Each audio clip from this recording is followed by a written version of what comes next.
How I got rid of my depersonalization and derealization. So put simply, DPDR is either when it feels like the world around you is fake or you're living in a dream, or as if you're disconnected from yourself, like you're seeing your life from the outside. Now we know that this is usually caused by anxiety and stress. It's thought to be a way of numbing your mind so that you can react in dangerous situations. So if you had to fight for your life or something, detaching kind of makes it easier to deal with whatever situation you're going through. And then afterwards, you go back to normal. But in the world we live in now, our stress response and fight or flight gets activated for things that it hasn't really evolved for. And if you already have anxiety, then you're likely very hyper aware.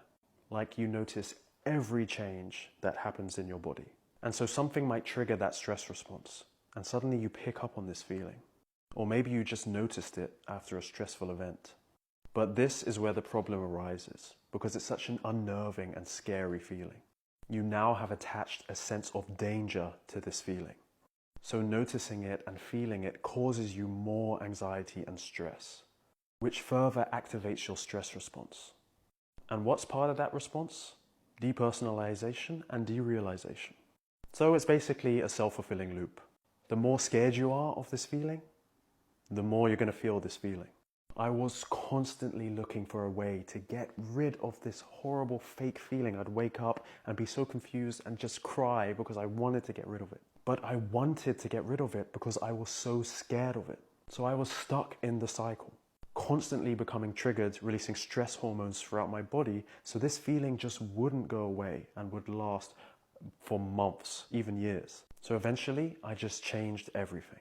Instead of trying to get rid of it, I actually encouraged it to get worse. I would even speak to it. When I felt particularly bad, I would say, okay, how much more fake can I feel? How much more do you got? Do your worst. And I would just invite it in, treat it like it was my friend, and I did not care one bit if I felt this way. And over time, I did stop caring. I started getting little breaks where I felt normal for even just a minute. And then a minute turned to 5, and then 5 turned to 10.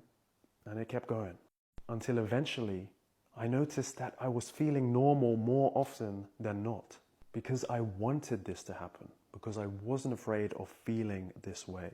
And that told my body that, hey, there's nothing to be scared of, there's nothing to be stressed about, so I don't need to react this way.